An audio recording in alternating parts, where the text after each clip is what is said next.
Good afternoon, everyone. I wanted to kind of rehash out one that I did a couple months ago in a slightly different way, simply because it's another holiday weekend coming up. So, 5 ways to navigate the potluck spread or the buffet spread that you may be encountering now that people will be starting to celebrate holidays again, especially in a hopefully for where you're living in a beautiful outdoor place. The step one.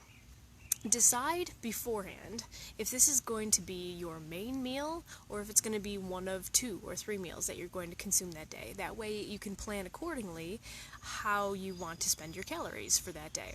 So like if it's say you're going to be eating in mid-afternoon, okay, don't eat much for breakfast. Just have something really, really light, something that doesn't have many calories, drink a lot of water, and then you won't feel so bad having a larger than normal meal, and then you won't be hungry for the rest of the day. So, planning that accordingly can help kind of stave off some of the guilt, but also will help your total calorie intake for the day. Step 2. Don't take a lot of one item. For example, okay, say hot dogs and hamburgers. Say you like both. Say maybe somebody next to you wants only half of a hot dog. Okay, you get to try a hot dog, have half, then have one hamburger, you're good. Would you really have 2 of each? Is that wise? Especially with all those interesting looking sides and that crazy spread of desserts. Okay, so try to be aware of how much of each item that you want to try you're actually having. That way, you're able to try more of the things that look interesting on the spread. Step 3. Alright, so say you went and you filled up one plate, and there's still other stuff that you want to try. Are you missing stuff? Alright, go for seconds, but only like one little spoonful, just so you can try it, to see if you like it.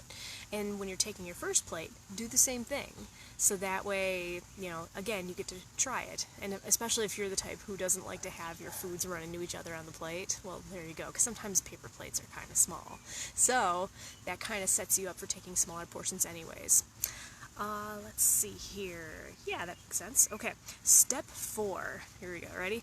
Scout out the desserts beforehand. This is like my hardest thing, because desserts are my serious weakness, especially baked goods. Scout them out beforehand, like maybe when you're on your way back from like your first plateful of food. Kind of be like, what's over here? And maybe decide on what like your top couple things that you want to try are. And one thing that I found that helps me out a lot is to decide to only take things that you can get every day. So like for example, I went to like a quick little like work party, my husband's and mine, like last week, and they had several desserts, but I only like wanted to try one.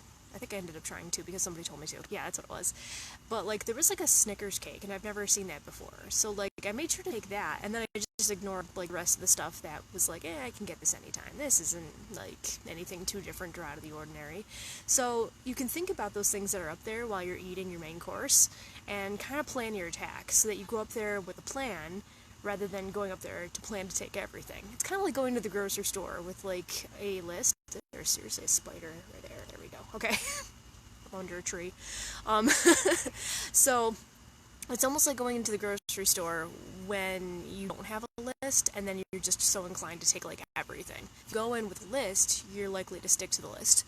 So treat the dessert table kind of with the same type of idea, where you go over and you've already looked at it, you've already planned what you're going to take, and then you just only take those 1 or 2 things, smaller bits. And then you get to try the dessert, you don't feel bad for skipping dessert, and you really aren't taking in a whole lot of calories from dessert then. You don't feel quite as guilty about it. So, just a kind of a way around it then. Step 5, afterwards, go play some yard games. so that could be a little bit of double-edged sword, because it's like, okay, I just ate all this stuff. Why am I going to want to play yard games? You're going to want to burn off what you just ate, or at least 100 or 200 calories worth, okay? So then, again, you get to stave off some of the guilt, because you burned off some of it. No, not the whole meal, of course, but, like, some of it. Every little bit counts. It does. It all adds up.